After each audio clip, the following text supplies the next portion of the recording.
حضرت معاویہ صحابی ہیں، کاتب وحی ہیں، حضور کے برادر نسبتی ہیں، صالح ہیں، ام حبیبہ بہن ہے ان کی جو حضور کی زوجہ محترمہ ہے، ان کا مقام بہت بلند ہے، لیکن ہم انہیں خلفائے راشدین میں شامل نہیں کرتے، اس لیے کہ ان کا جو خلافت کو اختیار کرنا یا حکومت اختیار کرنا یہ قبائلی عصبیت کی بنیاد پر تھا، باہمی مشورے کی بنیاد پر نہیں، لیکن 20 سال تک ان کا دور حکومت ہے اور کوئی خوریزی نہیں، کوئی غارت گری نہیں، کوئی اختلاف نہیں، کوئی بغاوت نہیں، کوئی جھگڑا نہیں، مدبر اس درجے کے تھے۔ اب آئیے آخری سٹیج آئی، حضرت معاویہ کو مشورہ دیا گیا، مغیرہ ابن شعبہ ایک بزرگ صحابی تھے کہ دیکھیے جناب امیر، مسلمانوں میں اختلاف ہوا، 4.5 سال 5 سال خانہ جنگی رہی، اب اگر پھر معاملہ آپ کے انتقال کے بعد ایسے ہی چھوٹ گیا تو اختلافات ہوں گے، جھگڑے ہوں گے، مختلف دعوے دار سامنے آئیں گے، جنگیں ہوں گی، پھر دوبارہ جو ہے فساد ہوگا، آپ کسی کو نامزد کر دیجیے۔ اور پھر مشورہ دیا اپنے بیٹے یزید کو نامزد کر دیجیے۔ حضرت معاویہ ریلیکٹنٹ رہے، لیکن اس کے بعد انہوں نے مان لیا اور فیصلہ کر لیا۔ یہاں میں چاہتا ہوں کہ بات سمجھ لیں اچھی طرح، اس معاملے میں اگر آپ حضرت معاویہ کی نیت پر شک کریں گے تو مجھے آپ کے ایمان پر شک ہو جائے گا۔ نیت پر نہیں، غلطی ہو سکتی، صحابی ہیں، نیت غلط نہیں، نیت کیا تھی؟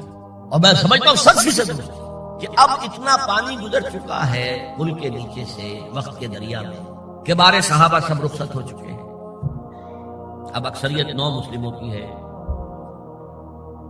عصبیتیں بھی ہیں، قبائلی عصبیتیں ختم تو نہیں ہوئی، لہذا جب تک کوئی قبائلی عصبیت پیچھے نہیں ہوگی حکومت کے، حکومت نہیں چل سکے گی۔ یہ ابن خلدون کا لفظ ہے، عصبیت، کوئی چیز جو جوڑے آپ کو، تو دینی عصبیت اب کمزور پڑ گئی ہے، اس لیے کہ حضور نے جن کو تربیت دی تھی وہ اب گئے، اکثر ہو سکتے ہیں۔ اب اگر ایسے ہی چھوڑ دیا گیا اور کوئی قبائلی عصبیت پشت پر نہ آئی تو پھر خانہ جنگی ہوگی 5 سال تک ہوئی۔ اس بنا پر انہوں نے اسے صحیح سمجھا۔ آپ اختلاف کر سکتے ہیں، صحابہ کی رائے سے اختلاف ہو سکتا ہے، لیکن آپ ان کی نیت پر شک نہیں کر سکتے۔ بہرحال واقعہ کیا ہے تاریخی اعتبار سے کہ یہ 10ویں سال میں نامزد کر دیا یزید کو اپنے بعد خلیفہ کے لیے، ولی عہد۔ اس وقت تقریباً سب نے بات مان لی سوائے 5 افراد کے۔ وہ 5 افراد بہت اہم تھے، بہت۔ ابو بکر اہم ترین آدمی تھے، ان کے بیٹے عبد الرحمن ابن ابو بکر۔ عمر نمبر 2 تھے، عبداللہ ابن عمر۔ زبیر عبداللہ ابن زبیر۔ عباس عبداللہ ابن عباس، اور حسین ابن علی۔ حضرت حسن کا انتقال ہو گیا۔ اہل تشیع کا کہنا یہ کہ زہر دیا گیا، واللہ اعلم، میں کچھ نہیں کہہ سکتا، میں کوئی تاریخ کا محقق اس معنی میں نہیں، میں موٹی موٹی باتیں جانتا ہوں۔ 12 انتقال ہو گیا، 5 آدمیوں نے نہیں مانا، لیکن دیکھیے یہ تھی تدبر کی بات حضرت امیر معاویہ کی۔ کوئی دباؤ نہیں ڈالا، کوئی جبر نہیں کیا، کوئی کسی کو نقصان نہیں پہنچایا کہ نہیں مان رہے تو یہ کر دیں، نہیں۔ دیکھیں گے جب وقت آئے، جب وقت آیا حضرت معاویہ کے انتقال کے بعد، اب ایک صاحب جا چکے تھے، حضرت عبد الرحمن ابن ابی بکر فوت ہو چکے، اب 4 رہ گئے، 3 عبادلہ، عبداللہ ابن عمر، عبداللہ ابن عباس، عبداللہ ابن زبیر، ایک حسین ابن علی رضی اللہ تعالی عنہ اجمعین۔ جب بیعت ہو گئی یزید کی تو اب ان کے درمیان اختلاف ہوا۔ یہ بات اچھی طرح سمجھ لیجئے، تاریخی حقائق، موٹے حقائق کو چھوڑ کر باریکیوں میں جب پڑھتے ہیں تو معاملہ غلط ہوتا ہے۔ موٹے حقائق کو سمجھیں، جیسے کہتے ہیں میکرو اکنامکس اور مائکرو اکنامکس، میکرو ہسٹری، 2 ایک طرف ہو گئے، 2 ایک طرف ہو گئے۔ عبداللہ ابن عباس کی رائے ہوئی کہ اگرچہ یہ غلط کام ہوا ہے، یہ قیصر و کسریٰ کی سنت پر عمل ہو رہا ہے، لیکن یہ ایسی بڑی بات نہیں ہے کہ خوریزی شروع کر دی جائے اور امن و امان ختم ہو جائے۔ یہی بات عبداللہ ابن عمر کی ہو گئی، یہ 2 تو ایک ہو گئے۔ مصلحت کہہ لیں، جو بھی سمجھے، لیکن نیت پر حملہ نہیں کر سکیں گے۔ دیانت انہوں نے یہ سمجھا کہ اب جب کہ ہو گیا معاملہ تو ٹھیک ہے، حرام مطلق تو کہیں نہیں لکھا ہوا قرآن کے اندر کہ بیٹا نہیں ہو سکتا، کہیں نہیں لکھا ہوا۔ بہرحال ان دو کی رائے یہ ہوئی کہ اگرچہ کام غلط ہے لیکن اتنا غلط نہیں ہے کہ اس کو چیلنج کیا جائے اور اس سے جو ہے خانہ جنگی شروع ہو جائے اور فساد شروع ہو جائے۔ دو کی رائے یہ ہوئی کہ نہیں، we have to challenge it, come what میں۔ عبداللہ ابن زبیر، حسین ابن علی رضی اللہ تعالی عنہما یا عنہم، تو یہ دو علیحدہ، ان دو میں اب اختلاف ہوا۔ عبداللہ ابن زبیر کی رائے یہ تھی کہ یہی مقیم رہو مکے میں، حجاز میں، مکے اور مدینے میں، یہاں سے ریزسٹنس موومنٹ ہم شروع کریں گے، کیونکہ یزید کی خلافت تو دمشق میں تھی، بہت دور۔ حضرت حسین کو خطوط آ رہے تھے کوفے سے، کوفہ حضرت علی کا صدر مقام رہا تھا، اور جن سبائیوں نے فتنہ پیدا کیا تھا حضرت عثمان کے خلاف وہ بھی وہیں آباد تھے۔ انہوں نے خطوط کا تاکہ باندھ دیا، آپ آئیے ہم آپ سے بیعت کریں گے اور کھڑے ہوں گے اور مقابلہ کریں گے اور اس یزید کی حکومت ختم کریں گے۔ ڈاک کے تھیلے بھرے ہوئے۔ حضرت حسین نے فیصلہ کیا کوفے جانے کا، بہت روکا۔ عبداللہ ابن عباس بہت ان سے بزرگ تھے عمر میں، اور ویسے بھی ایک اعتبار سے نانا تھے، ایک اعتبار سے پردادا تھے حضرت عبداللہ ابن عباس۔ حضور کے چچا داد بھائی تھے تو نانا ہو گئے کہ نہیں؟ حضور نانا تھے کہ نہیں؟ اور حضور کے چچا تھے حضرت عباس، ان کے بیٹے ہیں، تو اس اعتبار سے حضرت علی رضی اللہ تعالیٰ عنہ کے کیا ہو گئے چچا۔ بہرحال میں کچھ گڑبڑ کر رہا ہوں اس وقت۔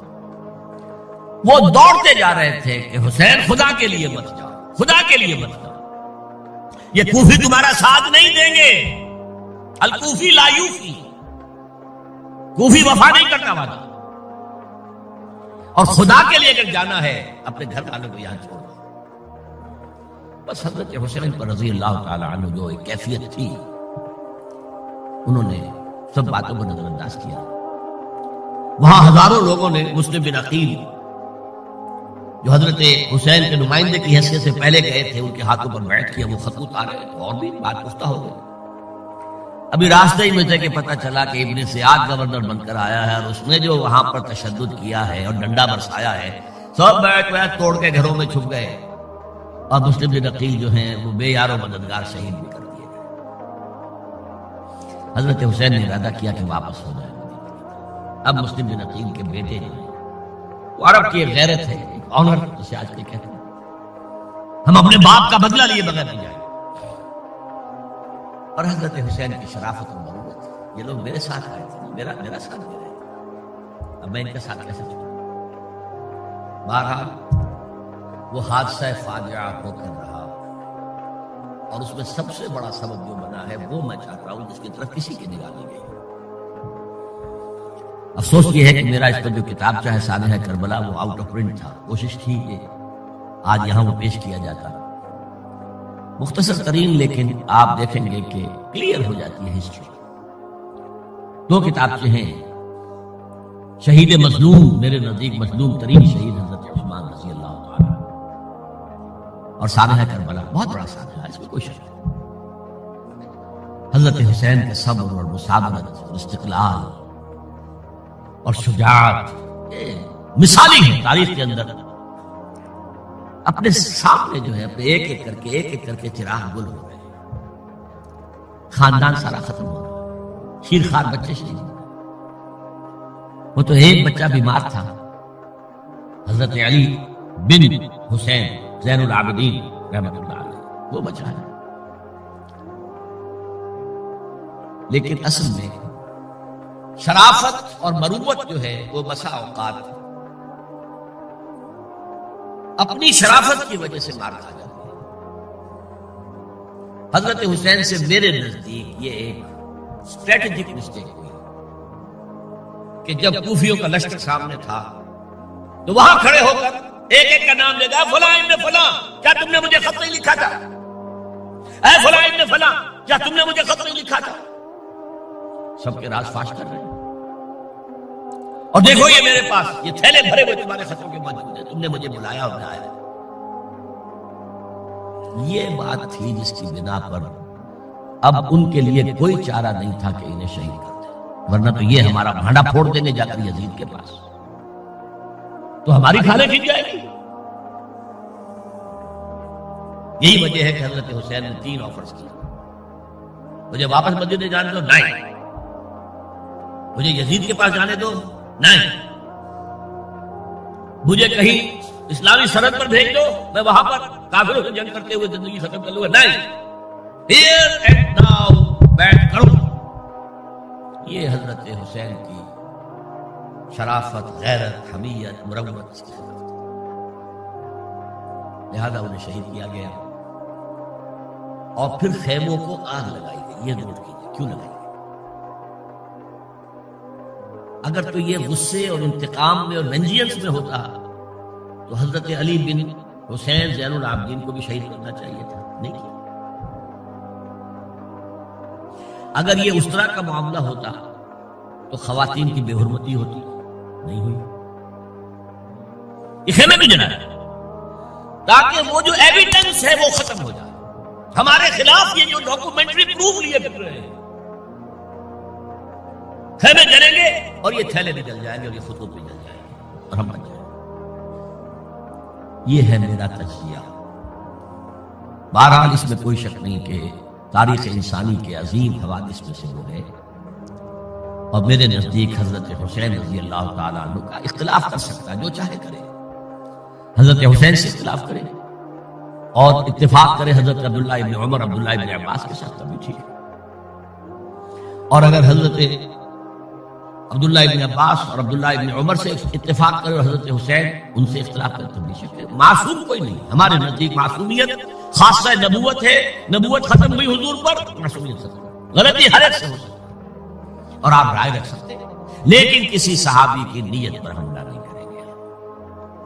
صحابی کی نیت پر حملے کا مطلب کیا ہے کہ محمد صلی اللہ علیہ وسلم تزکیہ نفس نہیں کر پائے، یہ ریفلیکٹ کرے گی حضور کی اس پوری کی پوری جد و جہد پر کہ شخصیت سازی نہیں کر پائے محمد صلی اللہ علیہ وسلم، معاذ اللہ ثم معاذ اللہ ثم معاذ اللہ۔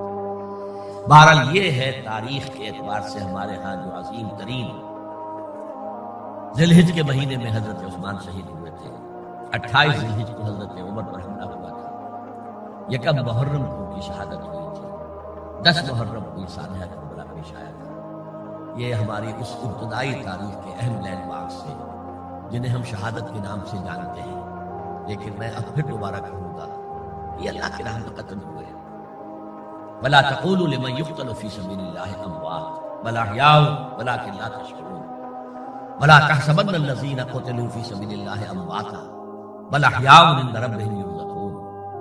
لیکن وہ شہادت علی الناس کی ذمہ داری جو مجھ پر اور آپ پر ہے، حضرت حسین کو یاد کر لیں، حضرت عثمان کو یاد کر لیں، ان کے لیے کوئی رنج اور غم کا اظہار کر لیں، اس سے کچھ حاصل نہیں ہے۔ حاصل تو یہ ہے کہ شہادت علی الناس کی تیاری کیجیے، اپنی ذاتی زندگی میں آج سے گواہی دیجیے اللہ کے بندے ہونے کی، اپنے عمل میں، اپنے قول میں، اور کوشش کیجیے کہ مل جل کر اس ملک کے اندر وہ نظام برپا کرے کہ جو شہادت علی الناس دین حق کے ایک کامل نمونے کے طور پر دنیا پر حجت قائم کر دے کہ دیکھ لو اپنی آنکھوں سے، یہ ہے وہ دین حق جو محمد لے کر آئے تھے۔ اللہ تعالیٰ مجھے اور آپ کو اس کی توفیق عطا فرمائے۔ باقی یہ کہ یہ کیسے ہوگا، اس پر تو میری کتابیں پہلے بھی تقاریر میں کر چکا ہوں، وہ منہج انقلاب نبوی وغیرہ وہ ہے، ان کا مطالعہ کیجیے۔ بارک اللہ لی و لکم فی القرآن العظیم ونفعنی وإیاکم بالآیات والذکر